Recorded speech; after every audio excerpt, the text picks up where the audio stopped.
This Thursday, it's the 70th birthday of the National Health Service. I'm in Manchester, hearing how the Christian faith has inspired staff and patients across the UK. So, happy birthday, NHS, and welcome to Songs of Praise.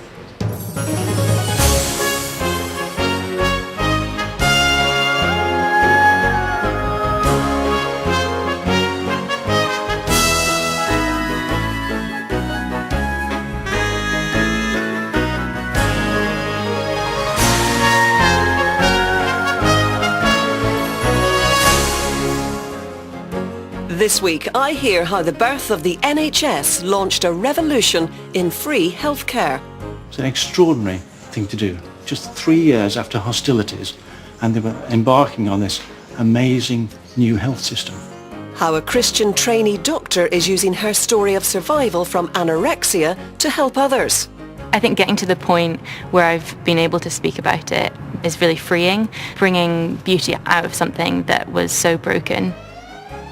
And JB Gill joins the voluntary chaplain working alongside ambulance paramedics.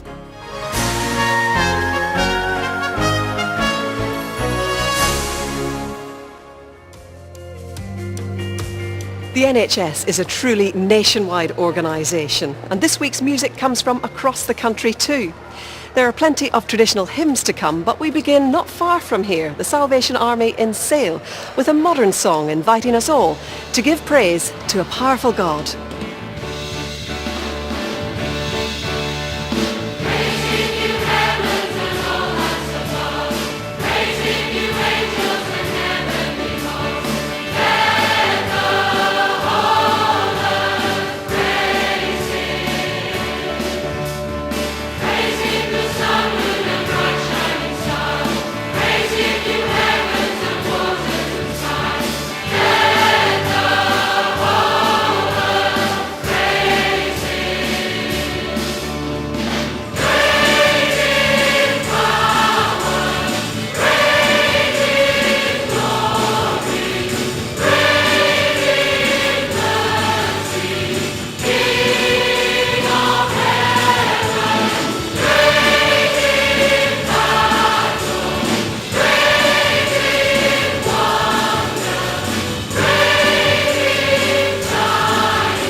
The 5th of July 1948, one of the most significant dates in Britain's history, the day the NHS was born. Responsible for the launch was the Health Secretary at the time, Aneurin and Bevan. And this hospital, Trafford General, known then as Park Hospital, was officially opened 70 years ago as the first ever NHS hospital by Bevan himself. For the first time, all health provision was brought together in one organisation that was free for all at the point of delivery. Now semi-retired, Dr. Bill Stevens had a 46-year career in the NHS and recalls how Bevan chose Trafford General for the launch.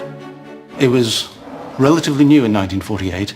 It looked absolutely magnificent, and that was the impression that the Attlee government wanted to give of this new NHS, which I have to remember is only 3 years after the war finished. It's an extraordinary thing to do. Just 3 years after hostilities, and they were embarking on this amazing new health system.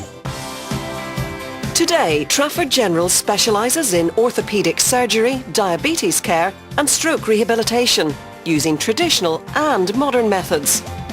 Among the 800 staff at Trafford General, there are Christians who see a clear link between the values of the NHS and their personal faith. Yes, it's a practical faith. So it's more than just what you'll read in a Bible. It's what you practice on a day-to-day basis that's important for me. And you have to look at a holistic picture and treat the person rather than a disease. As a nurse, for me, and as a Christian as well, the values and beliefs that I have absolutely marry in with our commitments to our patients. Dignity and care is what we stand for, and the notion that we can do that to serve our patients makes me feel really proud. Good boy. What's his name again? Over in the stroke rehab ward, there's a hive of activity, with a visit from one of the newest innovations, a therapy dog. He loves this job because he gets strokes all day and he gets treats all day. And joining in the art therapy, I find 92-year-old Verena, who can still remember life with no health service. Before the NHS started, my mother paid the local doctor £6 a week in case we needed any treatment. Well, tell me, what did it mean to you when the NHS What it came did- into being? We were all so pleased. If we needed any treatment, we could have it, which we thought was absolutely marvellous. You get good care in here, Verena. Oh, I've had excellent care. Wonderful. They are great. They are so kind. All the nurses are so kind. They'll do anything. Continue to get better, I Verena. had better. You can't keep a good girl down. You certainly can't. Can't, no.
Every year across the country, thousands of lives are saved or improved by the heroes of our health service. In Kent, one former patient has showed his thanks by joining the NHS as a volunteer chaplain. JB Gill has been to meet him. The paramedics of the South East Coast Ambulance Service never have a quiet day. Today, I'm travelling around with them as they respond to emergencies. And in between call-outs, I'm meeting their chaplain, Tim Parsons, who has very personal reasons for joining them. A number of years ago I suffered with PTSD, and the paramedics were outstanding with their care towards me and my family. And you also had a situation with your son as well, didn't you? That's correct. When he was 3 years old, he was rushed into hospital very ill and we nearly lost him, but thanks to the paramedics they saved his life. Though many chaplains volunteer within the NHS, it's unusual for them to work alongside ambulance crews. But without imposing his faith, Tim gives pastoral support when requested and lends a hand practically. Generally I serve the crew, however sometimes it is the public that I end up helping as well. Of course. On a pastoral one-to-one level, there's been times where I've just sat with someone, even cried with them. 5 times now. On this call-out, Tim has helped the crew to contact the patient, who's diabetic and urgently needs an injection after collapsing at home. What's the atmosphere like here as part of the team? It's wonderful. As a chaplain, I'm made to be part of the team, even down to things like the uniform I wear. It's got to be this one, isn't it? It's got to be. People will ask me, why do you believe when such bad things happen? And I sometimes have to think, yeah, where is God in this? And then actually I do know exactly where he is. It's a bit like if I come home from work and I go to our children, I give them a big cuddle to comfort them. I go to God and I go to his loving arms for comfort, and I know I can go to those arms any time. We could be going to anything from a trauma to something minor to something that might be playing on our minds, from home life to work life. And Tim's a very good arm to have within the service that we can access and talk about it to him and be confidential. He's a credit to the service, really. You can have a laugh with him. And do you appreciate having him around? Absolutely. He's a gent. Later on in the day, we're called to a residential address for a patient who's struggling to breathe. While the paramedics tend to the physical needs, Tim can quietly offer prayerful support. I pray that the outcome will be positive, and I pray for the family and the crew members. I may not pray out loud, but inside I do pray. And I pray that the peace that surpasses all understanding will rest in all of our hearts. For me today, seeing the team's dedication has been nothing short of inspiring. The paramedics saving lives, with Tim offering spiritual help driven by his personal faith. For me, sharing the love of Jesus is the most important thing I could do. And there's many practical ways we can do this.